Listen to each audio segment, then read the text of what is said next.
a couple weeks, but I finally finished the CAD model today. Now for the fun part, actually building it. This thing's going to take a lot of 3D printing. Thankfully, I got an upgrade. Finally got the bamboo laser and everyone can talk about. So this part should be easy.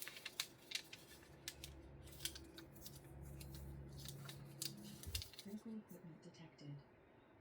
Apologies for the intrusion, but I've noticed something that requires further analysis. This machine appears to be a critical part of building ALG1. I'll need to take a closer look.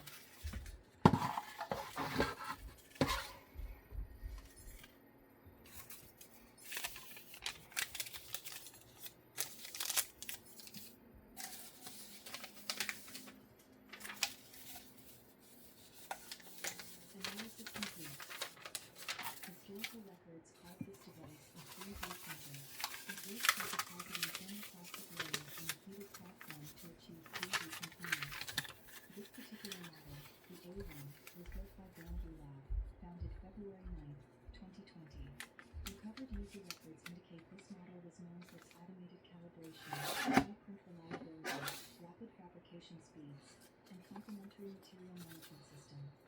Cross-reference data suggests this model was widely adopted by engineers of this era. This machine would greatly increase your reconstruction efforts. I've analyzed the design and provided the schematics to the system. You can now request this device from the fabricator. I've included the request link in the analysis report.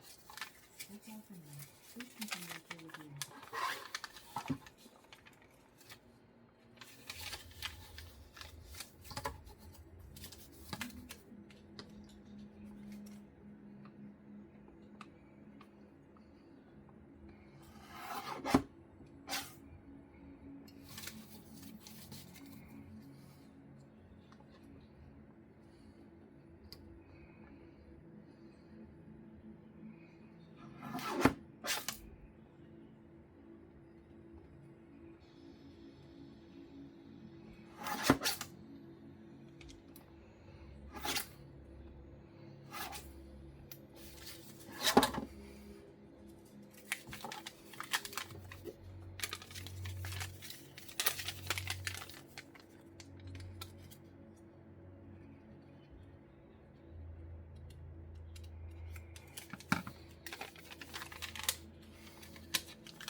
I've got most of the paper printed now, so I can finally start test fitting them together.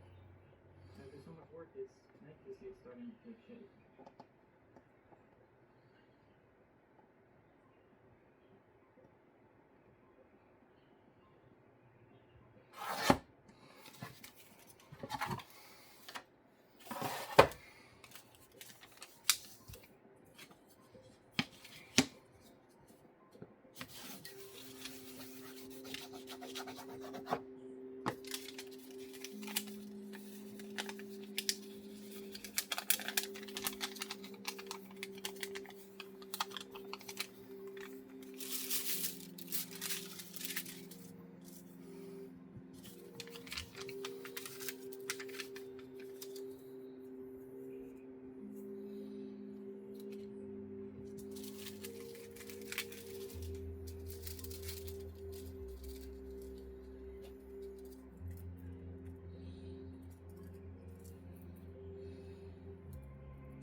happened since my last update. I have most of the electrical and mechanical done, so now it's time for programming and testing. I wrote a simple Python program that allows me to send commands to the Arduino to test each subsystem. This lets me manually check things like the pumps, actuators, and lights before I get the full graphical user interface done.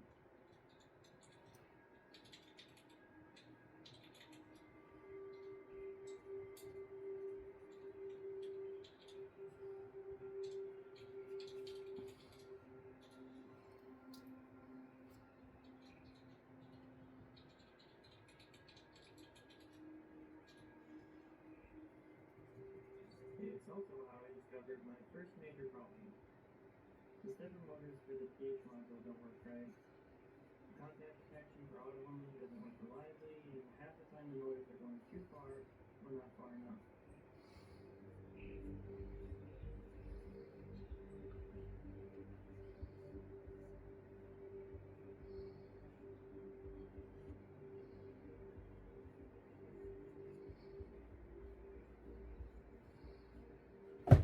No amount of code changes, motor swaps, or disinsertion will help. So I had to make a smart motor drive system really dumb. I made some magnetic sensors out of stuff I had lying around, so now I can just tell the motors to go until they trip a sensor, and keep track of positions by counting sensor pulses. It's not ideal, but it works, so that means I can finally start programming everything else and get started working on the graphical user interface.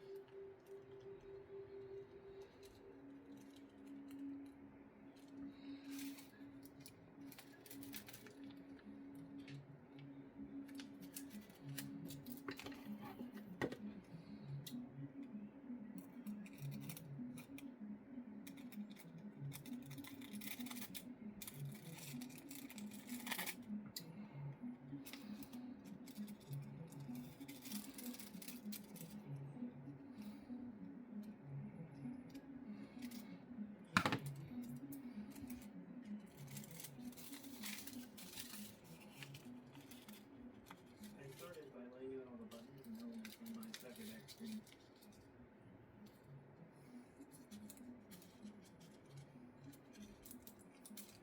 Then tested it on the actual touchscreen for scale and responsiveness.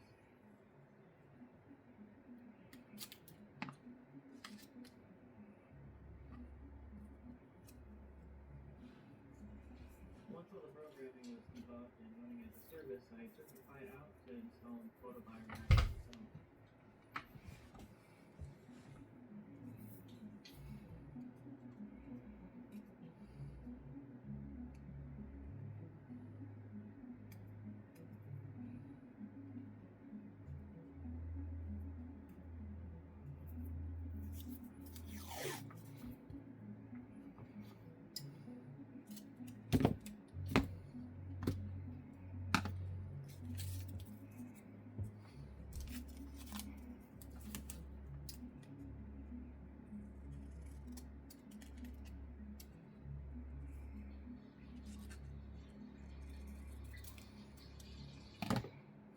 Well, today's the day. Finally time to start growing some algae. To get the fastest growth, I can only do about a gallon at a time. Once the algae fully populates each gallon, I can add more water and nutrients. Should take a couple weeks to reach full capacity and density.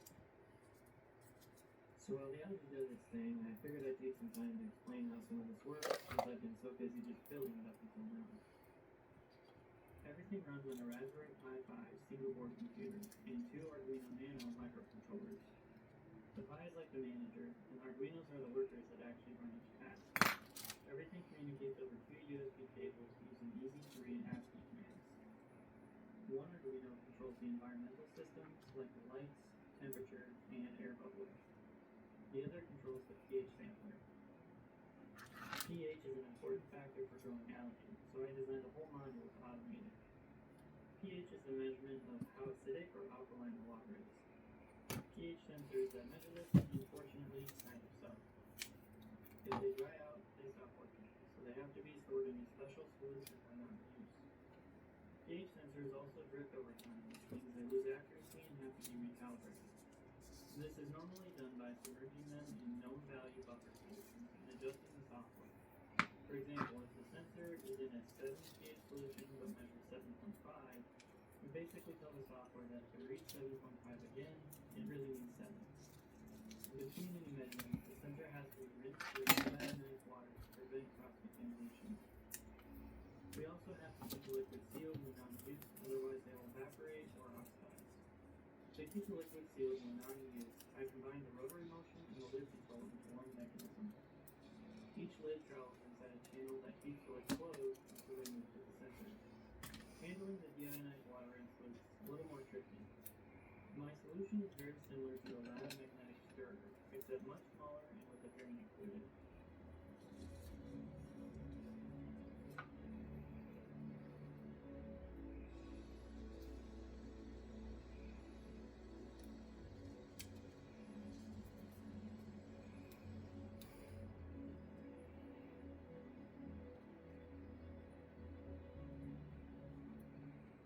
The main idea is the water is stirred by a magnetic field. Internally, the Teflon-coated fill is magnetically coupled to a stack of neodymium ring magnets, which are belt-driven by a micromotor. This allows the magnets to spin around the silicone tube, which acts as the drain path. All this together means the machine can schedule when to measure the pH, run the whole routine, and report the results to the dashboard. Recalibration is also scheduled and sealed automatically.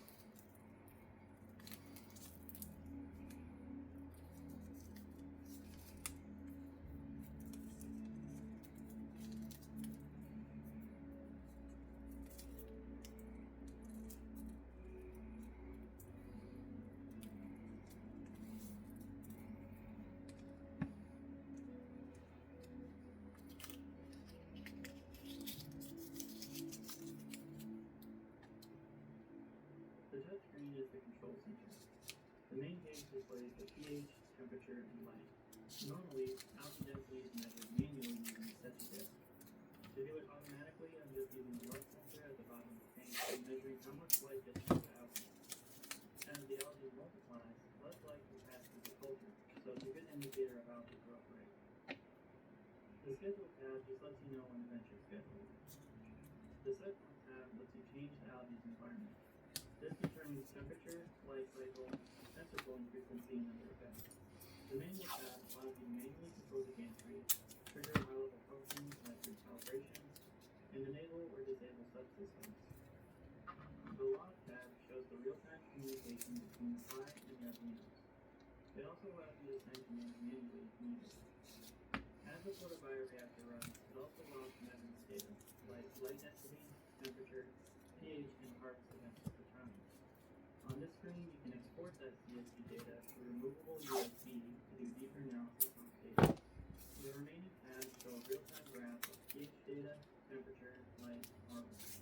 This gives you a quick way to notice trends and possible issues. The light graph is the one I use the most to gauge algae growth. When readings start to flatline, that tells me the algae has reached peak density and won't grow much more unless I harvest the algae. Which brings us to today. The algae has finally reached peak density, which means it's time for harvest.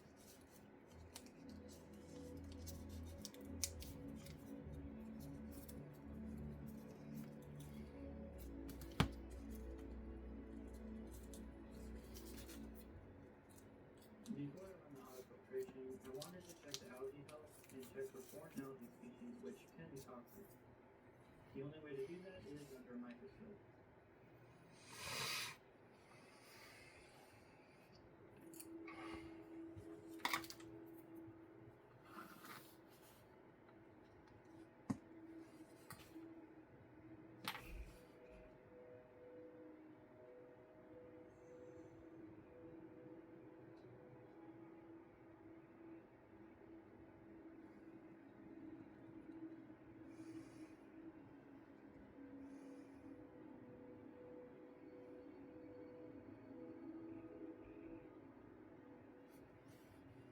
As far as I can tell, the algae looks healthy.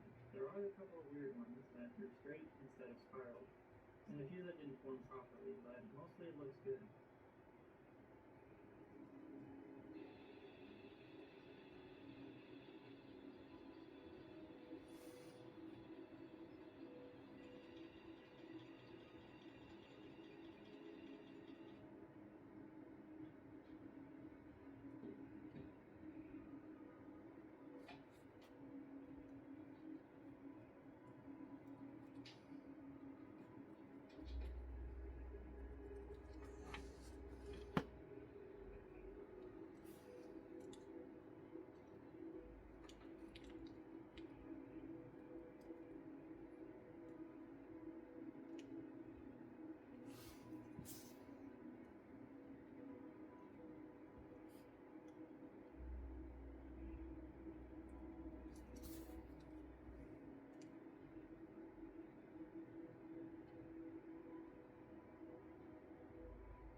honey can be stored up to 2 years once dry, so I'm using a dehydrator. It only takes about 2 hours to fully dry.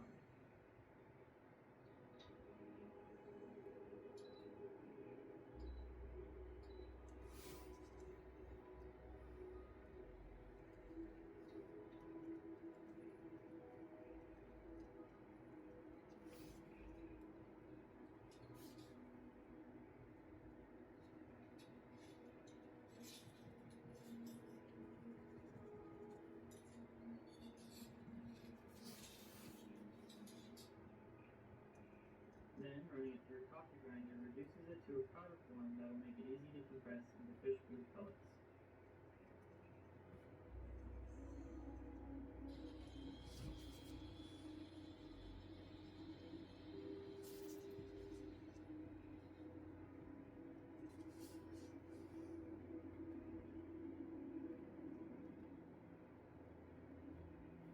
So far, the algae production rate is about 8 grams per week. I'll most likely have to scale up the system to match the amount needed by the fish. My design needs some work anyway, since there are some wasted design, features I'm not using, and some things that didn't get fully automated. I did learn a lot from this design though, and most of it can be reapplied to the second version. In the end, it does grow algae, and almost everything works how I intended. So, I'm pretty happy with how it turned out.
Data has been compiled. A reconstruction schema for ALG1 is now available. This includes recovered code, fabrication files, and component data. However, the design remains incomplete. Analysis of development logs indicates the original creator identified unresolved issues and did not finalize this version for full release. As a result, this reconstruction should be considered experimental. It may be a useful reference for similar systems, but it is not recommended for direct replication in its current state. The reconstruction schema has been attached to the analysis report. I will notify you when I have new reconstruction project data. Goodbye for now. Best of luck in your reconstruction efforts.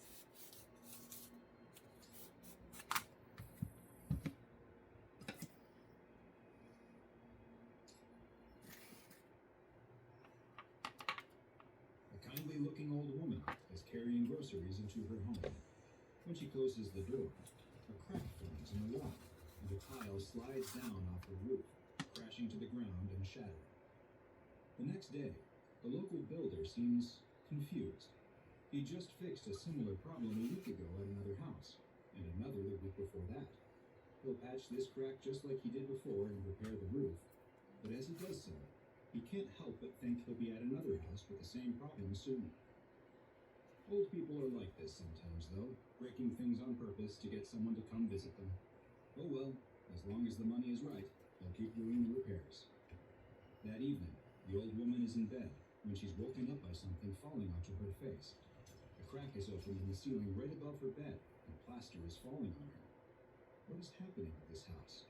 She would have to call the builder again in the morning and let him know that it was getting worse. She gets up to clean the plaster dust off her face, but stops halfway to the door. Was that a noise she heard? It sounded like it was coming from downstairs. Another noise. She definitely heard something. Is someone in her home? Hello? She cries out. Whoever you are, you better go. My husband is going to be home any moment, and he won't be happy. The noises seemed to have stopped. Maybe she was imagining things. Who would rob a poor old woman, after all? She didn't have anything worth taking. She still needs to wash the plaster off her face, though. She listens for a moment, and when she doesn't hear anything else, she opens the bedroom door and screams. The next day, a child stands in front of the house with a look of shock. Was there an earthquake? How could a house end up like this? They ring the doorbell, but there's no answer. They knock on the door and are surprised to find that the door is open. "Grandma?" The child cries into the quiet house. No response. The child enters and looks around. The house is a mess. Chunks of plaster have fallen off the walls and ceiling. Shelves have fallen over, spilling their contents. And there's broken glass from shattered light bulbs everywhere. The boy looks up the stairs and can see that his grandmother's bedroom door is open and the light is on. "Grandma, are you up there?" Still no response. The child nervously starts up the stairs, gripping the railing tight. They quietly make their way to the bedroom and step into the sliver of light coming from the cracked door. The child pushes the door open to find their grandmother on the floor, only it isn't their grandmother. Whatever this is looks like their grandmother, but like she has been stretched and twisted, her body bent at angles where no joints exist. The child is paralyzed with fear, unable to do anything but stare. But the nightmare isn't over yet, because their grandmother is still alive. Sadly, reports like these are all too common in this small town that is plagued by attacks from SCP-783, also known as the Crooked Man.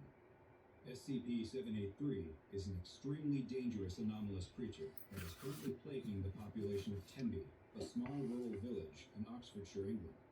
Every 12 years during the fall and winter months, SCP-783 will engage in a period of hostile behavior that lasts for roughly 70 days, during which time it will target and attack people who are indoors and alone after sunset.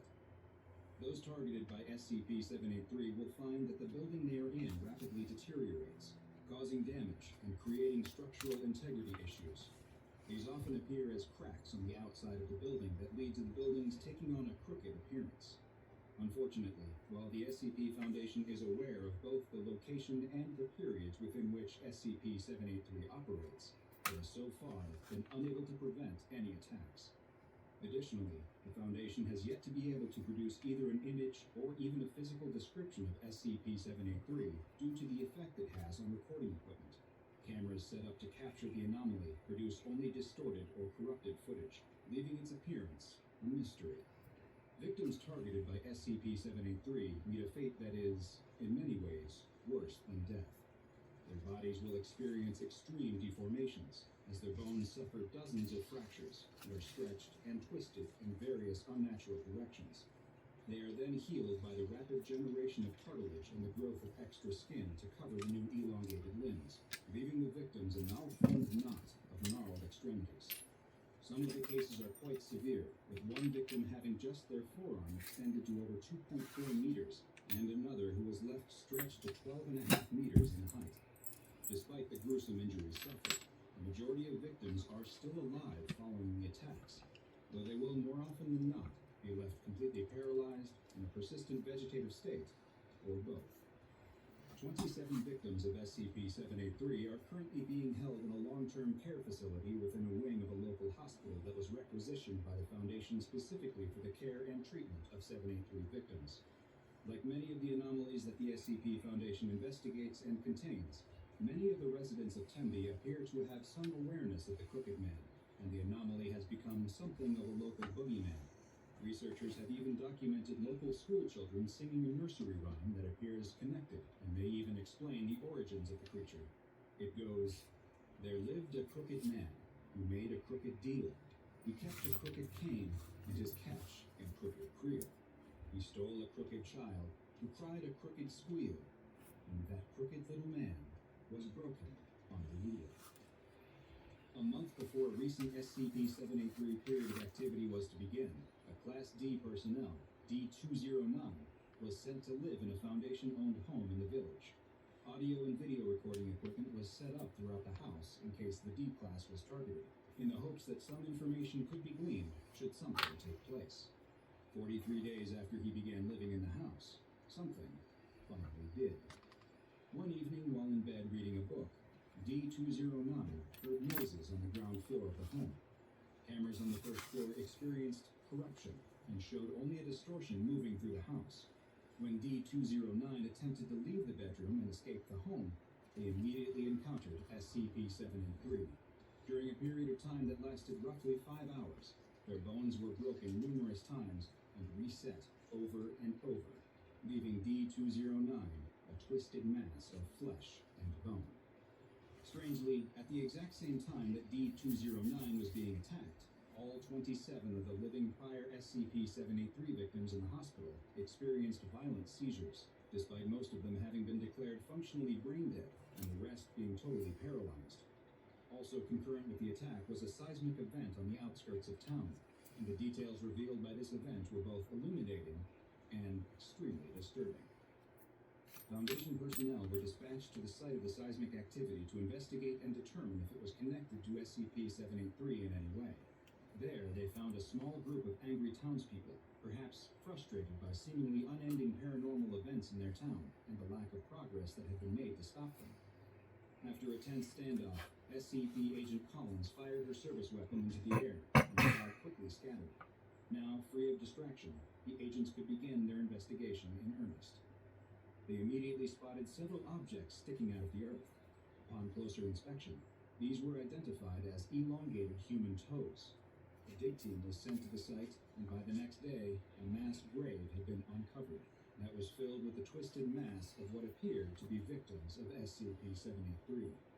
Their mutated and drawn-out bodies were well preserved despite being buried directly in the ground, and had all been buried head down, with their arms extending deeper into the burial pit. As one researcher was attempting to take a tissue sample from one of the bodies, the ground beneath him gave way, and he fell into the pit. He landed on the tangled mass of limbs which shifted under his weight, and he disappeared into the pit beneath them. Agent Collins immediately found a length of rope, tied it to her waist, and climbed into the pit with instructions to the on-site team to pull her back up when she signaled. Agent Collins descended into the pit beneath the bodies, and after several minutes, she was extracted, though without the missing researcher. At debriefing, she described how she found an anomalous location under the ground beneath 783's victims' corpses, and she was so rattled by what she saw that she was granted a temporary leave of absence. The Foundation had to know more, and the D-Class personnel was quickly selected for exploration of the underground anomaly.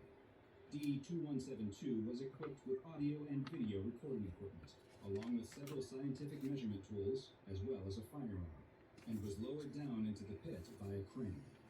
Their wired tether to the surface would both send the information they collected back, as well as serve as their lifeline to the surface. As D-2172 was lowered past the mass of corpses into the darkness, they experienced a sense of vertigo, before it was realized that the anomalous effects extended to gravity as well, which had become reversed, and that they would need to start climbing up in order to descend further into the pit. They soon climbed out of the hole surrounded by the reaching, extended arms of corpses, and emerged into an open world with an overcast sky. It looked exactly like the town of Tembe, with the same buildings present there as in our world. The world appeared to be uninhabited though, with no sign of the missing SCP Foundation researcher. D-2172 began investigating the buildings, and found them all to be empty as well, though they did unfortunately find signs of a struggle in one house, with what looked to be evidence of the missing researcher's demise. They continued exploring the area, and found that the anomalous properties of the location extended to its borders too. And as the D-Class walked north out of the town, after several kilometers, they found that they were now somehow back at the southern edge of the town. D-2172 was ordered to return to the entry point, but as they walked, they were suddenly impeded by the deformed body of an SCP-783 victim that stretched across the road in front of them. D-2172 drew and fired their weapon at the entity, but it didn't react, and they were forced to retreat into the nearby woods.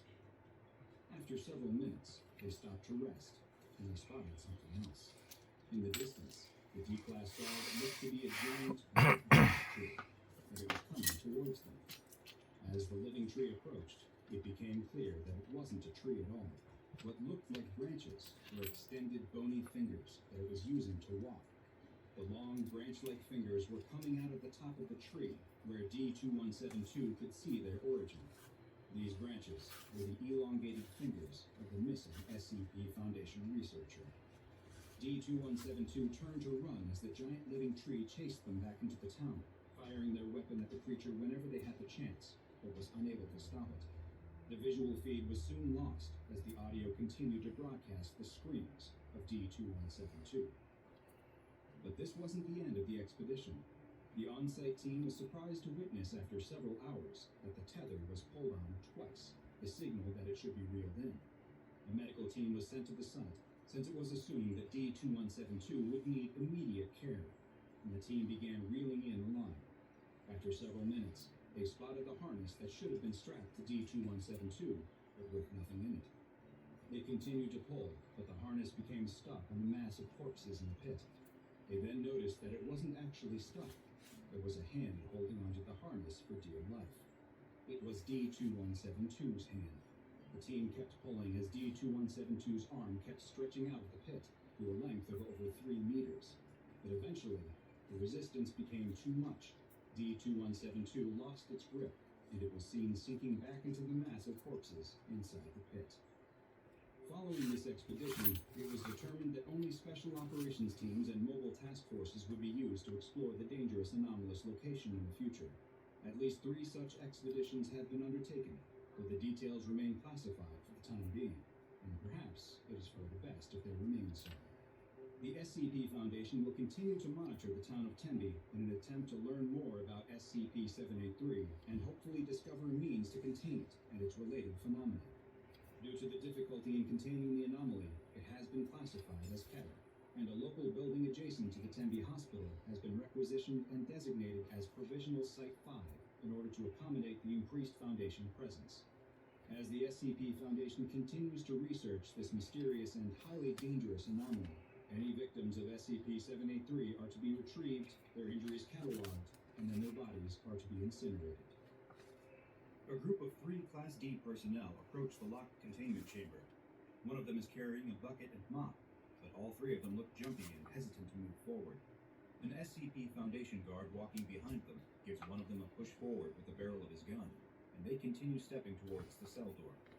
All 3 of them nervously stare at the heavy locked metal door. Behind it, the sound of stone scraping against the metal can be heard coming from inside.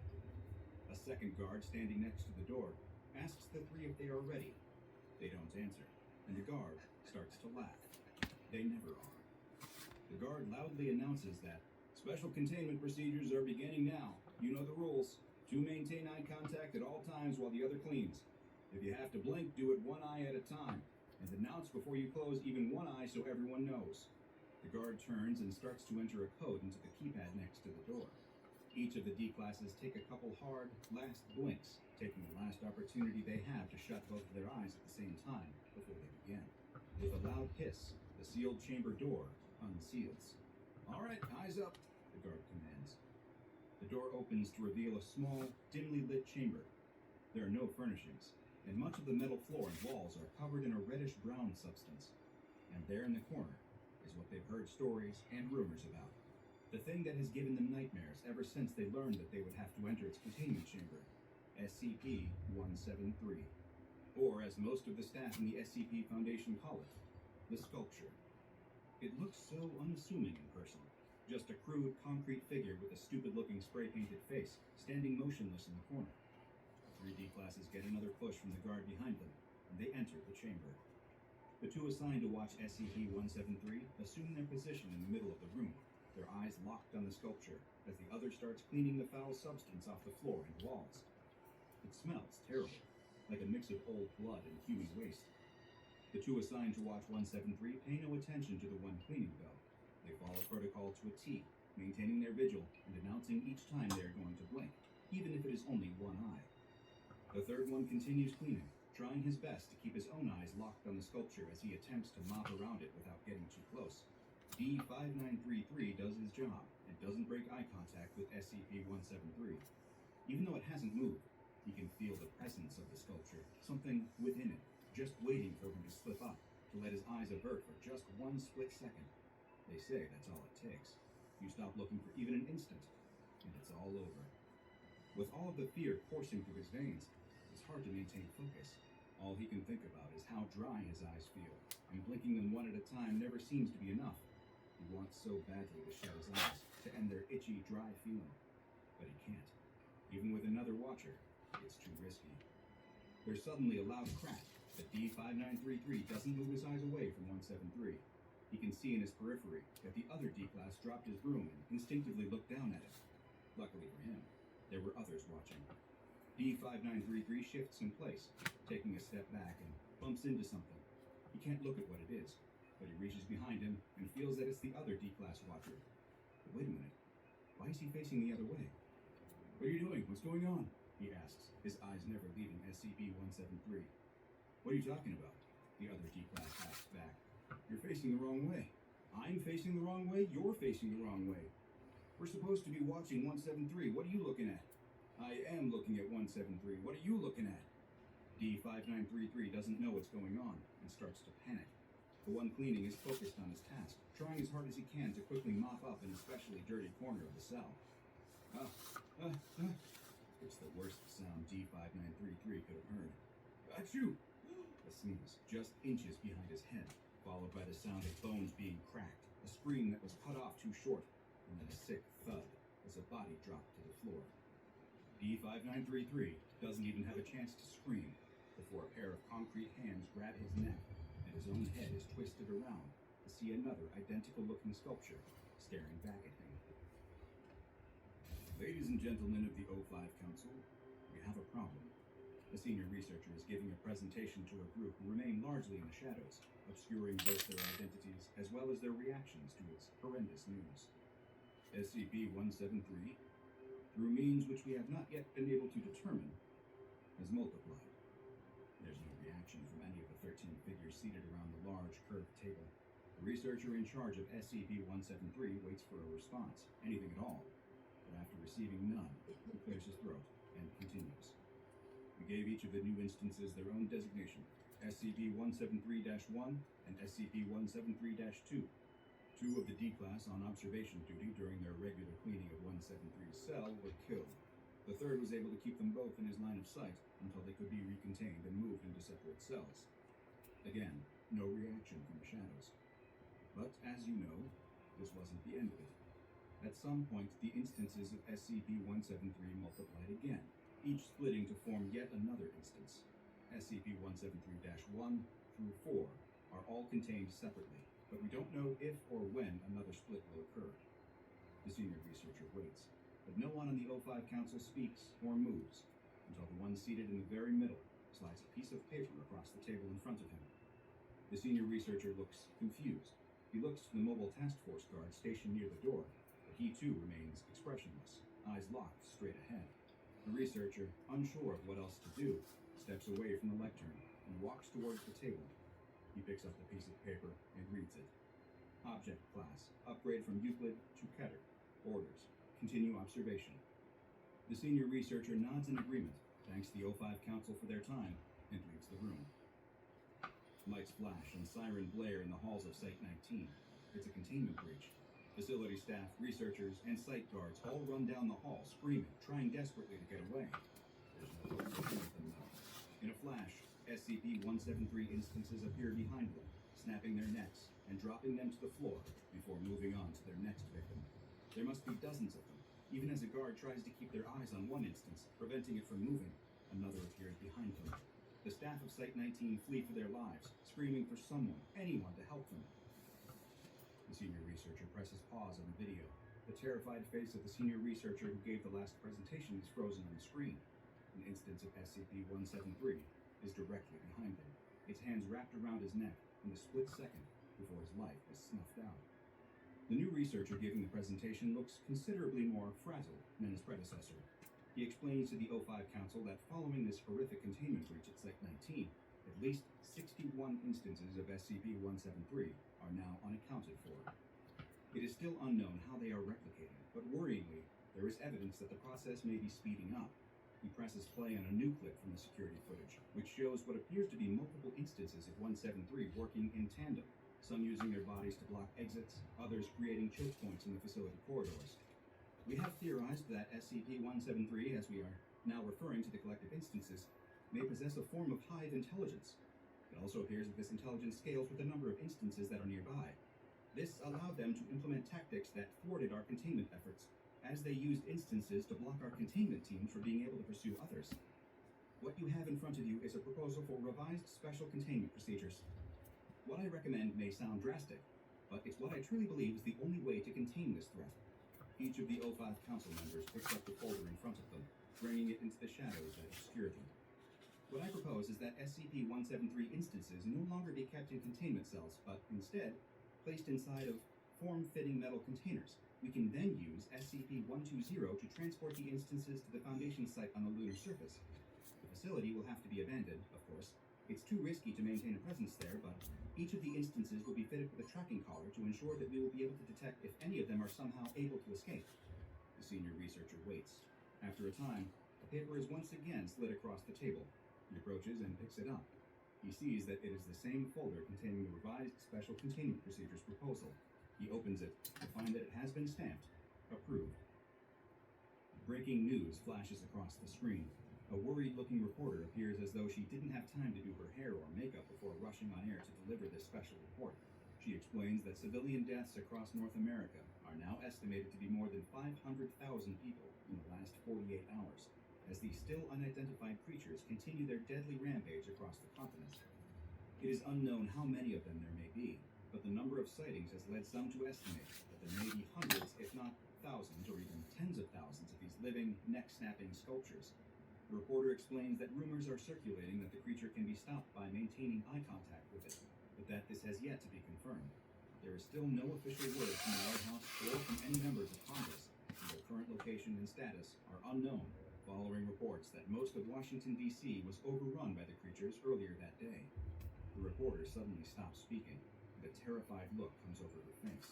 Her eyes lock on something just off screen. The camera pans over to show an instance of SCP-173 standing over a dead cameraman. There's a scream, and the camera goes back to the reporter, who now lies dead on her desk, her head twisted 180 degrees, before there's another sound of bones breaking, and the feed goes dead. A woman in an SCP researcher coat sits at a computer terminal in a secure bunker, a large, jeweled medallion around her neck. Personal log of Dr. Bright. From the little news I've been able to gather, it sounds like SCP-173 has besieged and destroyed 4 Foundation facilities pretty much simultaneously in the last 24 hours. Each instance shows the same strength as the original, and thousands of them working together are capable of ripping open concrete bunkers and compromising foot-thick steel doors. I alone have been killed 37 times in the last week. They can smell me, somehow, regardless of what body I'm in. The majority decision of the remaining O5s is that this is an XK-class end-of-the-world scenario unfolding, and they're going to deal with the problem, or else the Russians are. They're evacuating the space, which means there won't be a single Foundation scientist anywhere in the New World. They say they're going to try to evacuate the surviving civilians, but I doubt it. There can't be more than a couple hundred people in all of North America anyway. I managed to make it down to a secure bunker, but who knows how long it will be until they're able to get in. I don't think there's any chance I can get out either. I'm running out of food, and I'm not sure which will get me first. Hunger, the sculptures, or what I know the O5s will inevitably do. Dr. Bright closes the computer terminal and sits back in her chair. She looks up at the ceiling of the bunker where the sound of concrete scratching against metal can be heard through the thick walls. A sullen and tired-looking researcher steps out of a room in the makeshift Foundation site that has been established just outside of Amsterdam in the Netherlands. Holding a piece of paper, he closes the door behind him, which has had O5 Council authorized entry only hastily painted on the outside. A small group of Foundation staff are waiting for him. They've gathered to hear what the overseers have decided to do in the face of this world-ending disaster. The researcher looks around at his colleagues' faces, and as they make eye contact, any hope they had is quickly replaced by the bad news they know is coming. He begins to read. Revised Special Containment Procedures. Containment Zone X1, formerly North and South America, is to be denied access. Following saturation nuclear bombing, the number of SCP-173 instances has been reduced. All available Foundation resources are to be redirected to monitoring the ocean to ensure the integrity of Containment Zone X1. Foundation adjuncts from national navies are to perform around-the-clock patrols on sonar sweeps. Protected instances are to be contained and removed to SCP-120 for transport to the lunar containment site. That's it? One of the staff members asks.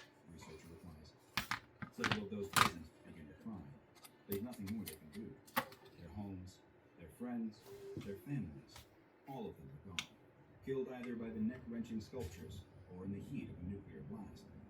Why? Why did they have to do it? One of the other staff, who appears to be a former site guard, asks. That's all we could do, another argues. There's much disagreement in the small crowd. No matter how they feel, though, this was the official order from the O5 Council.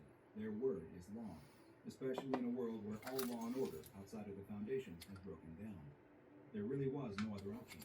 All they can do now is hope that the sacrifice of 2 whole continents was enough to keep it contained, that SCP-173 is unable to cross the ocean to Europe, and that they remain safe on this side of the planet. The group grows quiet, mourning the loss of the world they once knew, when the silence is suddenly interrupted by someone running down the hall. It's another researcher, carrying his own piece of paper. He tries to push past the group towards the O5 Council's door, insisting that they let him through, that he has important news that can't wait. What is it? Demands the group. We deserve to know. The group wrestles the paper away from the junior researcher, and it is passed through the group to the same man who read the revised special containment procedures. He quickly reads the report. It's just a couple of lines, and his face goes white. What is it? What does it say? Comes a question from the crowd. A message from the North Atlantic Navy General Command.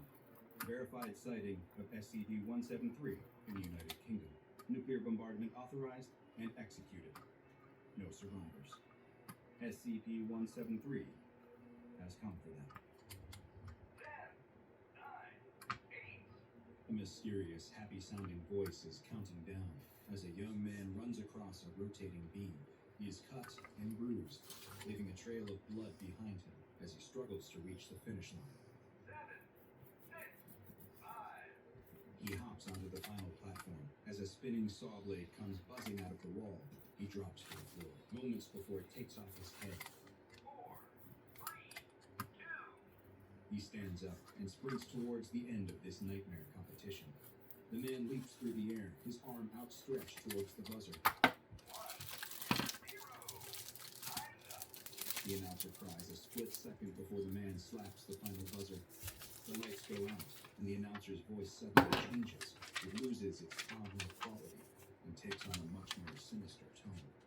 Looks like no winners this time. Now it's time for your punishment.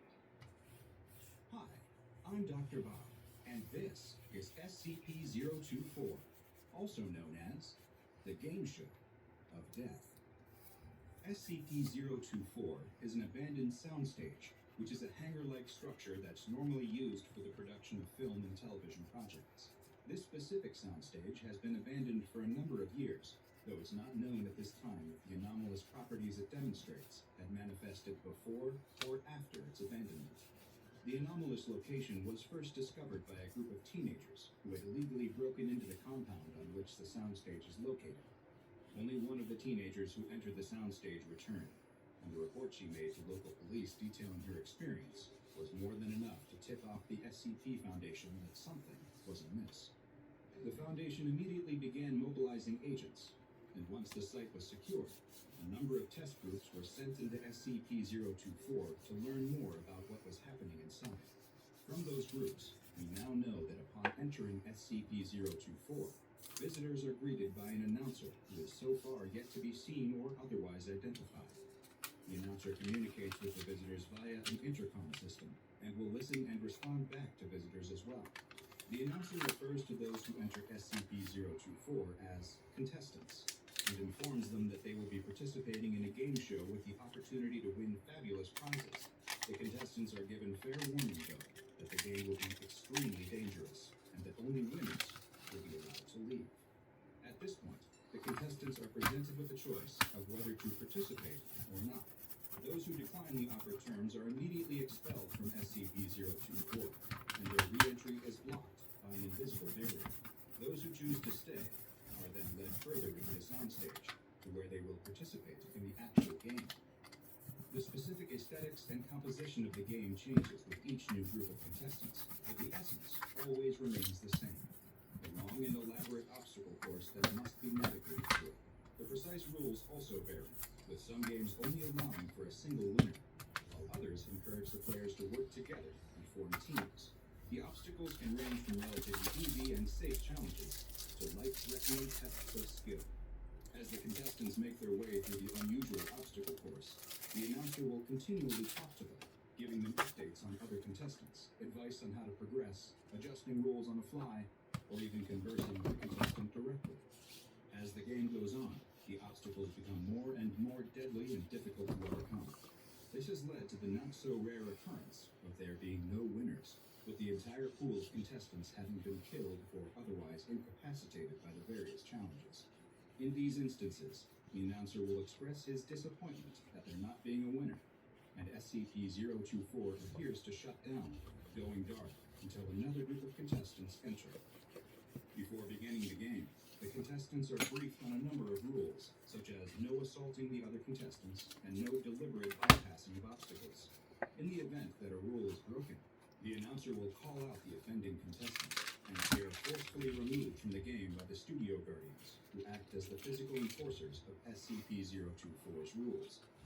The studio guardians can suddenly appear and disappear from anywhere inside SCP-024. Their exact look varies based on the theme of the obstacle course, but they always maintain a humanoid appearance.